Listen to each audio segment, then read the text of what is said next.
A mediados del siglo II, hacia el año 150 después de Cristo, un hombre llamado Marción desarrolló un canon de la Biblia, probablemente el primer esfuerzo de crear un canon de la Escritura, especialmente del Nuevo Testamento.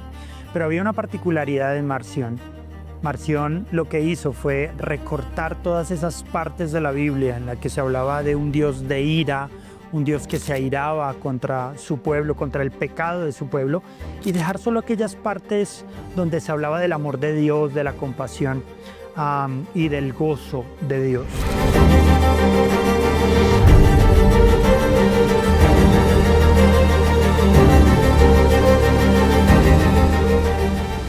Ahora, la pregunta es ¿por qué hizo esto? Básicamente Marción creía que el Dios del Antiguo Testamento, que se mostraba airado, enojado contra la humanidad, era una contradicción con Jesús, que habló del amor, de la compasión, del servicio a otros. Entonces creó su propia versión de la Biblia editada. Obviamente la reacción de la iglesia, en general de la iglesia ortodoxa, fue rechazar esta idea, este proyecto, esta iniciativa de Marción y crear a mediano plazo un canon autorizado de la Escritura y también rechazar las enseñanzas de Marción y sus seguidores.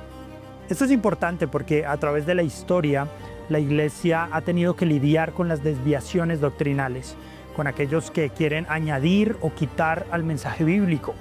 Estas enseñanzas de Marción me parece que son muy parecidas al Evangelio de la Prosperidad actual.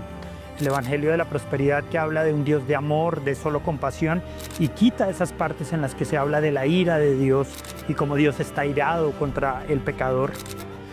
De la misma manera, la iglesia primitiva tuvo que luchar contra herejías como el gnosticismo, también herejías como el arrianismo, que se parece mucho a lo que hoy son los testigos de Jehová, negando la divinidad de Cristo. Otras desviaciones también presentes en la iglesia, como el modalismo, que cree que Jesús y Dios y el Espíritu Santo son o eran una sola persona y simplemente cambiaban su aspecto de acuerdo al momento en el que interactuaban con la humanidad. Muy parecido a lo que sucede hoy con los unitarios, con aquellos que niegan la Trinidad. Esto es importante, por eso nos sirve la historia de la iglesia, porque la historia de la iglesia nos previene del error.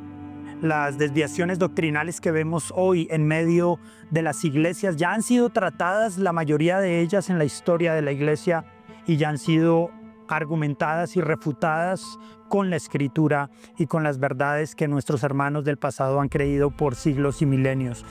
Hay una vieja frase que dice, o vieja y conocida frase que dice, que el que no conoce su historia está condenado a repetirla. Y eso es lo que muchas veces ha pasado a través de la historia con la iglesia. Algunos ejemplos clásicos tienen que ver, por ejemplo, con cómo en los primeros siglos la iglesia tuvo que lidiar con el gnosticismo, una corriente dentro de la iglesia que negaba, por ejemplo, la divinidad de Cristo. Creía que Cristo era simplemente una aparición que había aparecido a los apóstoles, pero que realmente no era un Dios encarnado y real.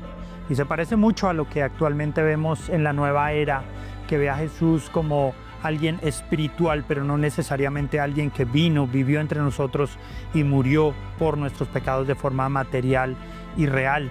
También lo podemos ver a través de la historia como Martín Lutero, por ejemplo, durante la Reforma Protestante, refutó muchas de las ideas católico-romanas que habían desviado a la iglesia, y cómo Lutero volvió a liderar un movimiento que encauzó a la iglesia nuevamente hacia las escrituras y hacia la doctrina de los padres de la iglesia y lo que la iglesia había confesado en la era apostólica.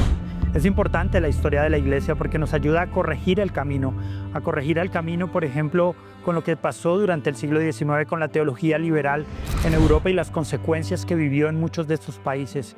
Básicamente acabó con el cristianismo, y creo que toda esta historia nos ayuda a entender que debemos evitar estas desviaciones, debemos evitar todas estas formas de alejarnos de la ortodoxia, de lo que la iglesia ha creído durante siglos, y volver al camino del Evangelio.